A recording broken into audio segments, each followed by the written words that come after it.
Мысалы өздеріңіз білесіздер, сіздер дүкеннен бір нәрсе сатып алған болсаңыздар, бір техника сатып алған болсаңыздар, бір құралдар, онымен бірге кітапшасы сатылады. Міндетті түрде сатылады ол кітапшасы.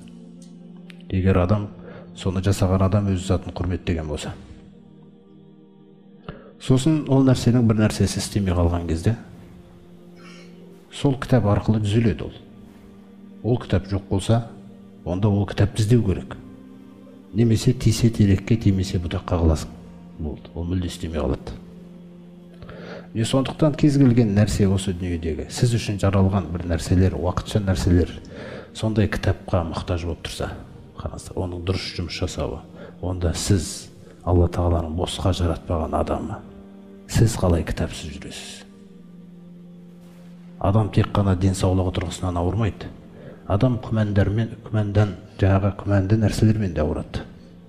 Және құмарлықтармен ауырады. Адамның ойындағы күмәндарды кім емдейді? Талай жылдан басыңызда сол жағы мысалы қалыптасып қалса, ойлар неше түрлі. Ойыңызда неше түрлі құмарлықтар жиналып қалса, кім емдейді оны? Кім біледі оның емін? Раббыңыздан басқа. Кім сосын сізге адал бола алады осы нәрселерді емдеуде? Кімге сіздің өміріңіз бәрібір? Бұл кітапқа сіздің өміріңіз бәрібір емес. Бұл кітап сізге адал болғандай, еш нәрсе сізге адал болмайды. Тіпті егер Алладан, діннен бейхабар болса, ата-анаңыз да білмейді сіздің бақытыңыздың қай жақта екенін. Ол өз ойлаған жағына сөйлетуі мүмкін сізді. Алайда Құран сіздің өміріңіз заяға кетіп қалмайтындай, Раббыңыздың разылығына қарай сөйлететін кітапта. Бұл тура жол нұсқау кітап. Бұнсыз сіздің әрбір күніңіз өтпеу керек. Сіз міндетті түрде бұл кітапқа әрдайым қарап тұру керексіз, оқып тұру керексіз. Онсыз біз ауырамыз. Онсыз бізде қателіктер көп болады. Күнәлар емделмейді, сол бетінде жүре береміз. Осы кітапта жатыр сіздің шын бақытыңызда, тура жолыңыз, жақсылығыңыз, күллі нәрселеріңіз осы кітаптың ішінде. Сондай-ақ бұл кітап сүйінші дейді. Қараңыздар. Өткенде біз айттық, Аллах Тағала пайғамбарымыз саллаллаху алейхи ескертуші етіп жіберді. Сөйтіп пайғамбарымыз саллаллаху оларға ертең ақырет болады. Алланың алдында есеп бересіңдер деген ескертулер айтқан кезде, сол ескертуге көзбен көрмей жатып иман келтірген сахабалары болды. Міне сол иман келтіргендерге тура жол болып істейді бұл Құран. Иман келтірмегендерді әлі де ескерте береді бұл кітап. Өмірінің соңына дейін ескертеді, Алланың жақсылығы өмірінің соңғы сәтіне дейін жасалады. Одан кейін ешкім ренжи алмайды. Міне сол ескертуді қабылдаған мүминдерге сүйінші дейді бұл. Астарынан өзендер ағып жататын мәңгі жәннаттармен сүйіншілейді. Күнәсінен түк қылмайтындай кешіріммен сүйіншілейді. Алланың зор рахымымен сүйіншілейді. Кімді?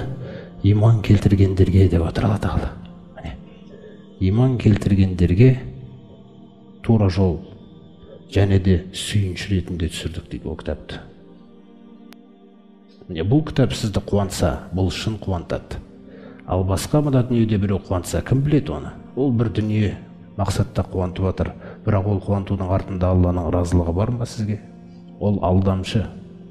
Бұл дүниедегі көп қуантулар алдамшы. Тек қана Құран қашан сізді қуантады. Сіз бір амал жасап жүрсеңіз, сол амалыңыз мына жерде оқып отқан бетіңізде айтылып кетсе, міне, сізді қуантады. Біздің бойымызда бір қателік болып жатса, сол Құранды оқып отқан кезімде сол қателікті көріп қалсақ анау аятта, сосын одан кейінгі ескертуді қарап жатсақ, сізді емдейді. Сіз енді басқа боласыз, ол бетті оқығаннан кейін.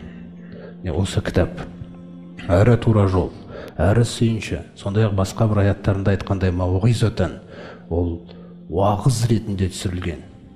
Кәдімгідей жаныңды әдемі жақсы жолға қарай тәрбиелейді сізді. Уағыз орныңызға сезімдеріңді, санаңды бәрін түгендеп береді. Сондай-ақ шифа деген мағынада да Алла Тағала айтқан. Шифа бұл Құранда түсірдік біз иман келтіргендерге. Өйткені ол екі нәрсені емдейді. Кірген күмәнді емдейді. және де кірген бойыңа біткен құмарлық демдейді. Осы екеуін емдеумен болады бұл Құран. Емдеумен болады, өйткені сол екеуінен тазартып әкеу керек сізді қияметке. Сол екеуі Аллаға жақындауға, Алланы дұрыстануға кедергі болып тұра беретін дерт. Оны тек қана Құран емдей алады. Құраннан басқа жақтан оны ешқашан таппайсыз.